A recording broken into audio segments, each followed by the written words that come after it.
Denis, l'énergie donc est un facteur clé pour Poutine, là qui renvoie la responsabilité aux Occidentaux. Bon, la rhétorique ne change pas. Oui, bien évidemment, mais surtout, il faut bien comprendre qu'il y a maintenant deux guerres qui sont menées par la Russie. Il y a une guerre contre l'Ukraine, bien évidemment. Donc, cette guerre, elle aussi, elle est depuis quelques jours énergétique, car on a bien vu, les Russes ont eu du mal à avancer sur le terrain, notamment dans la région de Kherson, dont on vient de voir des images, mais aussi un peu partout dans le pays. Donc pour eux, plus question d'avancer sur le terrain, tant qu'il y a encore la défense ukrainienne qui fonctionne très bien. Donc leur stratégie, c'était de détruire notamment donc, ces ponts de l'énergie, donc des stations, ces différents points d'infrastructure clés sur le terrain. Et vous avez bien parlé de la ville de Lviv, qui lui aussi a été épargnée jusqu'il y a quelques jours de ces frappes-là. Maintenant, cette ville qui est tirée. Pourquoi? Parce qu'il y a encore quelques mois, c'était là où se trouvaient toutes les ambassades qui ont été évacuées depuis Kiev. Il y a bien évidemment aussi des services de renseignement qui sont également, eux, basés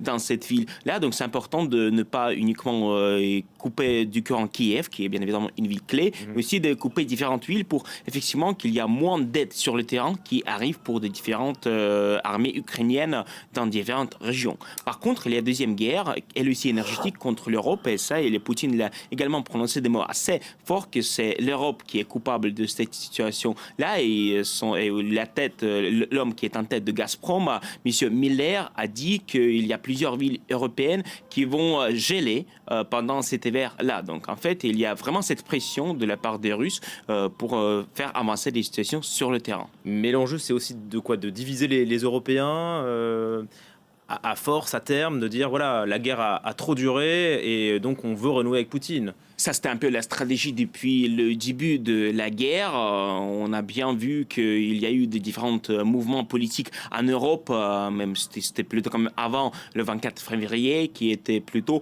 contre l'Ukraine et en soutien de la Russie. Maintenant, Poutine voit bien qu'il y a cette unité importante qui s'est battue en Europe. Il ne veut plus que ça a lieu. Donc oui, effectivement, il va utiliser tout le levier pour que le soutien à l'Europe cesse le plus vite possible. Le soutien à l'Ukraine, pardon, cesse le plus vite possible.